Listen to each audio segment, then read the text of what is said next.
സിദ്ധു, റാഷി ഖന്ന, ശ്രീനിധി ഷെട്ടി അഭിനയിച്ച തെലുസുകാലയുടെ എൻ്റെ സ്റ്റോറിയാണ് ഈ ഒരു വീഡിയോയിൽ പറയുന്നത്. സോ ഒരു മൂവി കാണാത്തവർ കണ്ടു കഴിഞ്ഞ് മാത്രമേ ഈ വീഡിയോ വിസിറ്റ് ചെയ്യുക. നെറ്റ്ഫ്ലിക്സിൽ ഈ ഒരു മൂവി അവൈലബിൾ ആണ്. സിനിമയുടെ സ്റ്റോറി സ്റ്റാർട്ട് ചെയ്യുന്നത് സിദ്ധുവിൻ്റെ ക്യാരക്ടറിൽ നിന്നാണ്. സിദ്ധുവിൻ്റെ ക്യാരക്ടർ എന്ന് പറയുന്നത് ആ ഒരു ലവിൽ നിന്ന് ബ്രേക്കപ്പ് ഒക്കെ വന്ന് ഒരു പ്രത്യേക ഡ്രാസ്റ്റിക് ഡിസിഷൻസ് ഒക്കെ എടുക്കുന്ന വെറൈറ്റി ഡ്രാസ്റ്റിക് ഡിസിഷൻസ് എടുക്കുന്ന ഒരു ക്യാരക്ടറാണ്. സോ ഈ ഒരു കഥാപാത്രം ചെയ്യുന്നത് എന്താണെന്ന് വെച്ചാൽ, ഈ ഒരു കഥാപാത്രം ഒരു പവർ സെൻറ്റർ തനിക്ക് വേണം. അതായത് ഈ ഒരു പവർ സെൻറ്റർ എന്ന് ഉദ്ദേശിക്കുന്നത് ഈ ഒരു റിലേഷൻഷിപ്പിൽ ഡ്രാസ്റ്റിക് ആയിട്ടുള്ള ഡിസിഷൻസ്, ഈ ഒരു എപ്പോൾ റിലേഷൻഷിപ്പ് നിർത്തണം, അല്ലെങ്കിൽ എപ്പോൾ സ്റ്റാർട്ട് ചെയ്യണം, അക്സെപ്റ്റ് ചെയ്യണോ റിജക്റ്റ് ചെയ്യണോ എന്നുള്ളതൊക്കെ ഗേൾസ് ആയിരിക്കും ഡിസിഷൻസ് എടുക്കുന്നത്. പക്ഷെ അങ്ങനെ ഉണ്ടാവാൻ പാടില്ല. നമ്മളായിരിക്കണം ആ ഒരു ഡിസിഷൻ എടുക്കുന്നത്, നമ്മളുടെ കയ്യിലായിരിക്കണം ആ ഒരു പവർ സെൻറ്റർ. അതാണ് നായകൻ ആദ്യം പറയുന്നത്. പിന്നെ നായകനകത്ത് റിപ്പീറ്റ് അടിച്ച് പറയുന്ന ഒരു ഡയലോഗുണ്ട്, ഈസ്ട്രജൻ അത്രയും പവർ ഉണ്ടെങ്കിൽ ടെസ്റ്റോസ്റ്ററോൺ ഉള്ള നമുക്ക് എത്രമാത്രം പവർ കാണുമെന്നുള്ളത്. അത് ഇടയ്ക്കിടയ്ക്ക് ഈ ഒരു സിനിമയിൽ വരുന്നുണ്ട്. അതിൻ്റെ കൂടെ തന്നെ ഈ ഒരു നായകൻ സിഗ്മയിലായതുകൊണ്ട് തന്നെ നായകൻ്റെ ചെരുപ്പ് തൊട്ട് നായകൻ്റെ മുഖം വരെയുള്ള സംഭവങ്ങളൊക്കെ BGM ഇട്ട് മാസാക്കി തമൻ കാണിക്കുന്നുണ്ട് ഇടയ്ക്കിടയ്ക്ക്. വേറൊരു സംഭവം ഉള്ളത്, എപ്പോഴാണ് നിങ്ങളുടെ സങ്കടം, വീക്ക്നെസ്, അതൊക്കെ പെൺകുട്ടികളോട് പോയി പറയുന്നത്. അപ്പം തന്നെ പെൺകുട്ടികൾ സ്ഥലം വിടുമെന്നും ഈ ഒരു നായകൻ ഇടയ്ക്കിടയ്ക്ക് പറയുന്നുണ്ട്. സോ അങ്ങനെയുള്ള ഒരു നായകനാണ്. സോ ഒരു നായകൻ ലവ് മാരേജിൽ ലക്കില്ലാത്തതുകൊണ്ടായിരിക്കണം അറേഞ്ച്ഡ് മാരേജിലോട്ട് ഇറങ്ങിയത്.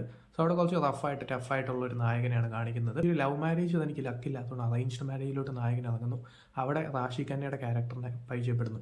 സോ അങ്ങനെ റാഷി ഖന്നയുടെ ക്യാരക്ടർ പരിചയപ്പെട്ട് കഴിയുമ്പോഴത്തേക്കുമാണ് നായകൻ അപ്പം തന്നെ ഒരു ഫാമിലി വേണം, കിഡ്സ് വേണം എന്നുള്ളതൊക്കെ പറയുന്നു. പക്ഷേ നായിക ഇമ്പ്രസ് ആയില്ല എന്നുള്ള തോന്നലുകൊണ്ടായിരിക്കണം അദ്ദേഹം ഒരു കാർ ഗിഫ്റ്റ് കൊടുക്കുന്ന കാര്യവും പറയുന്നു.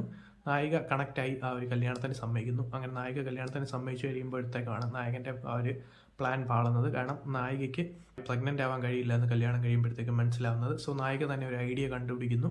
അവിടെ ആ ഒരു എക്സ് ലവറാണ് ഈ ഒരു നായകൻ്റെ ജീവിതത്തിലോട്ട് പിന്നെ കടന്നു വരുന്നത്.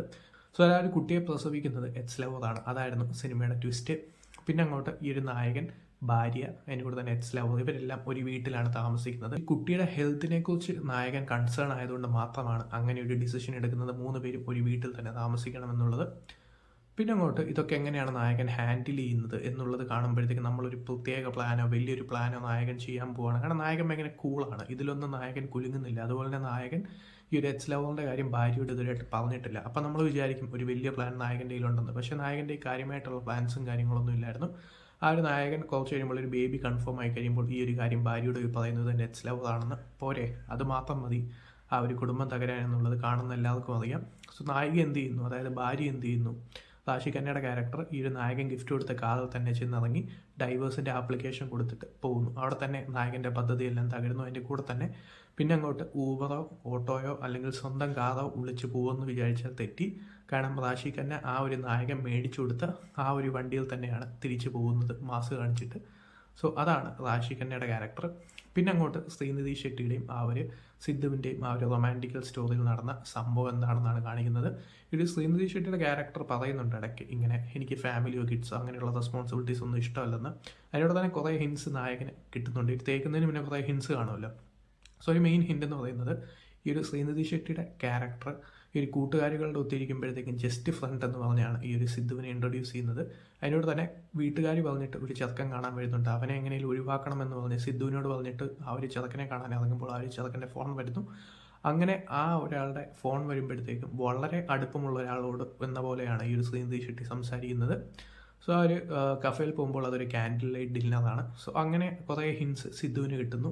പിന്നെ അങ്ങോട്ട് സിദ്ധു ഇതിനെക്കുറിച്ച് ചോദിക്കുന്നുണ്ടെങ്കിലും ഒരു വ്യക്തമായ ഉത്തരം തരുന്നില്ല. പിന്നെ അപ്പോഴാണ് നായിക കുറച്ച് കഴിയുമ്പോൾ പ്രഗ്നൻ്റ് ആവുന്നത്. അതായത് ഈ ഒരു ശ്രീനിധി ഷെട്ടിയുടെ ക്യാരക്ടർ പ്രഗ്നൻ്റ് ആവുന്നു. സോ അവിടെ നായകൻ ഇത് പറഞ്ഞ് അവിടെ ചെല്ലുമ്പോഴത്തേക്കും ഈ ഒരു നായിക ആ ഒരു ശ്രീനിധി ഷെട്ടിയുടെ ക്യാരക്ടർ അത് അബോട്ട് ചെയ്തിട്ടുണ്ട്. സോ നായകൻ ഇമോഷണലി ഹേർട്ട് ആവുന്നു. കാരണം നായകൻ ഒരു ഫ്യൂച്ചർ വരെ കളഞ്ഞിട്ടാണ് ഈ ഒരു ശ്രീനിധി ഷെട്ടിയുടെ പുറകെ നിൽക്കുന്നത്. സോ അങ്ങനെ തനിക്കൊരു വാല്യൂ ഇല്ല അങ്ങനെയുള്ളൊരു സംഭവം തോന്നിക്കഴിയുമ്പോൾ അതുകൊണ്ടാണ് നായകൻ ആദ്യം പറഞ്ഞ ആ ഒരു ഡ്രാസ്റ്റിക് ഡിസിഷൻസും കാര്യങ്ങളൊക്കെ എടുക്കുന്നത്. അവസാനത്തെ എങ്ങനെയെങ്കിലും റാഷി ഖന്നയുടെ ക്യാരക്ടറിന് സത്യമൊക്കെ മനസ്സിലാക്കാൻ ആരെങ്കിലുമൊക്കെ വരണം. ഇവിടെ വരുന്നത് ഒരു അമ്മൂമ്മയാണ്. ആദ്യം തന്നെ ഈ ഒരു റാഷി ഖന്നയ്ക്ക് ക്യാരി ചെയ്യാൻ പറ്റില്ല, പ്രഗ്നൻ്റ് ആവാൻ പറ്റില്ല എന്ന് പറയുമ്പം തന്നെ ഈ നായകൻ പറയുന്ന ഒരു ഡയലോഗുണ്ട്, സമാധാനിപ്പിക്കാൻ വേണ്ടി പറഞ്ഞായിരിക്കും, അത് അദ്ദേഹത്തിന് തന്നെ തിരിച്ചടിച്ചു. അതായത് നീ വേണമെങ്കിൽ എനിക്കാണ് കുഴപ്പമെന്ന് വീട്ടിൽ പോയി പറഞ്ഞു, ഐ ഡോണ്ട് കെയർ എന്ന് നായകൻ പറയും. മാസ് കാണിച്ചാണ് പറയുന്നെങ്കിലും അത്രയും നാളും ഭാര്യ പറഞ്ഞത് കേട്ടിട്ടുണ്ടോ ഇല്ലയോ എന്നുള്ളതൊന്നും അറിയില്ല. പക്ഷേ ഇത് ഭാര്യ അക്ഷരം പ്രതി അങ്ങ് അനുസരിക്കുന്നു. ഭാര്യ വീട്ടിൽ പോയി ഇങ്ങനെ തന്നെ പറയുന്നു. അമ്മൂമ്മയുണ്ട് ഈ ഒരു സിനിമയിൽ. ആ ഒരു അമ്മൂമ്മ വന്നിട്ട് നീ വെളുത്തുള്ളി കൂടുതൽ ഇടണം, അതുപോലെ തന്നെ പുകയുടെ അടുത്ത് നിൽക്കല്, പ്രശ്നം ഉണ്ടാവും എന്നൊക്കെ പറഞ്ഞ് നായകനെ ട്രോളുന്നു. സോ അങ്ങനെ പോകുന്ന ഒരു സ്റ്റോറിയാണ് ഈ ഒരു തെലുസ് ഗാഥയുടേത്. അവസാനം ഈ ഒരു പോയിന്റ് എപ്പോഴാണ് ഗുണമുണ്ടാകുന്നത് വെച്ചാൽ റാഷിഖന്നയുടെ അമ്മൂമ്മ ഈ ഒരു പ്രശ്നങ്ങളെല്ലാം അറിഞ്ഞു കഴിയുമ്പോൾ അമ്മൂമ്മ പോയി പറയും, നിനക്കൊരു പ്രശ്നം ഉണ്ടായിരുന്നു, കുട്ടികൾ നിനക്കുണ്ടാവില്ലായിരുന്നു, പക്ഷേ നിന്റെ ഭർത്താവ് അത് തൻ്റെ പ്രശ്നമായിട്ട് പ്രൊജക്റ്റ് ചെയ്തു, അദ്ദേഹത്തിന് അതിലൊരു ഈഗോ ഇല്ല. ഇത്രയും നല്ലൊരു ചെറുക്കനെ വേറെ എവിടെ നിന്ന് കിട്ടും? അല്ലെങ്കിലും തമിഴിലും തെലുങ്കിലും സിനിമയിൽ ഈ ഒരു കൂട്ടുകാരനോ അല്ലെങ്കിൽ അമ്മൂമ്മയോ അല്ലെങ്കിൽ ഈ ഒരു നായകയുടെ വീട്ടുകാരെ ആരെങ്കിലും ഈ ഒരു നായികയ്ക്ക് ബുദ്ധി പറഞ്ഞു കൊടുക്കണം. കാരണം നായികയ്ക്ക് എപ്പോഴും ബുദ്ധിയില്ലാത്ത ക്യാരക്ടറോ തിരിച്ചറിയാൻ കഴിവില്ലാത്ത ക്യാരക്ടറോ ഒക്കെ ആയിട്ടായിരിക്കും തമിഴിലും തെലുങ്കിലും ഒക്കെ പ്രസൻറ്റ് ചെയ്യുന്നത്. സോ അതാണ് തെലുസ് കഥ. അങ്ങനെ അവർ ഒന്നിക്കുന്നു. അവസാനം അവർ ശ്രീനിധി ഷെട്ടി ആ ഒരു കുട്ടിയെ പ്രസവിക്കുന്നു. ശ്രീനിധി ഷെട്ടിയുടെ ക്യാരക്ടറിൻ്റെ ജസ്റ്റിഫിക്കേഷനും സിദ്ധുവിൻ്റെ ക്യാരക്ടറിൻ്റെ ജസ്റ്റിഫിക്കേഷനും എല്ലാവരുടെ ജസ്റ്റിഫിക്കേഷൻസ് ഒക്കെ പറഞ്ഞ് മൂവി അവസാനിക്കുന്നു. അതാണ് തെലുസ് കഥ. താല്പര്യമുള്ളവർ കണ്ടു നോക്കാം. അത്ര മോശമല്ല, എന്നാൽ അത്ര നല്ലതുമല്ല. അതാണ് സിനിമയെക്കുറിച്ച് പറയാനുള്ളത്. കണ്ടിട്ട് നിങ്ങളുടെ അഭിപ്രായം പറയാം.